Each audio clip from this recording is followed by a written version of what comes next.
News just coming in. Russia-Ukraine war fears grow as Putin is going to send troops into Ukraine. The NATO has warned a full-scale attack on Ukraine. Ukraine has sent SOS to West for weapons.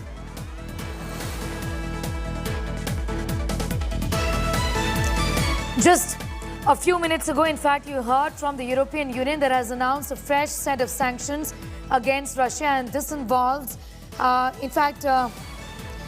This in fact involves no access to the European economy. That was just being announced. In fact, some time from now, which is around 12:30 a.m. Indian Standard Time, we'll also hear from US President Joe Biden responding to what has been said by Russian President Vladimir Putin just some time ago, talking about how the approval has come in from the upper house when it comes to military invasion, in fact, against Ukraine. And that is something that option is pretty much on the table, is what was said by Russian President. Joining me now is Vijay Rana, senior journalist. He joined us from London.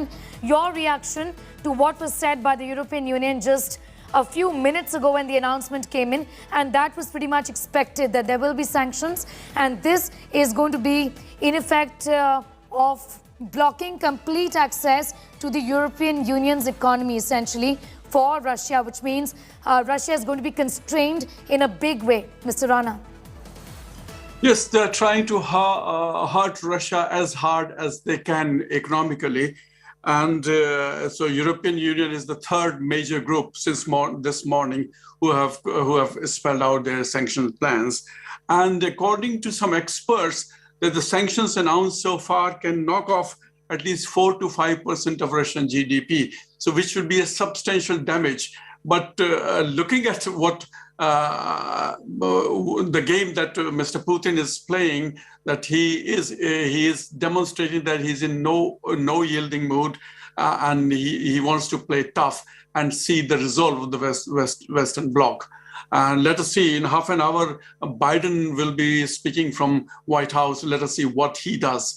At the moment, they have only one game at their hand, and to press Russia as hard as possible economically. But then this also gives an indication that they are in no mood to take a military confrontation with Russia, and that further emboldens the resolve of Mr. Putin. So it's a very, very kind of tough diplomatic or military game that is being played at the moment, and we don't know where it will end up. Until the announcement that came in just some time ago from the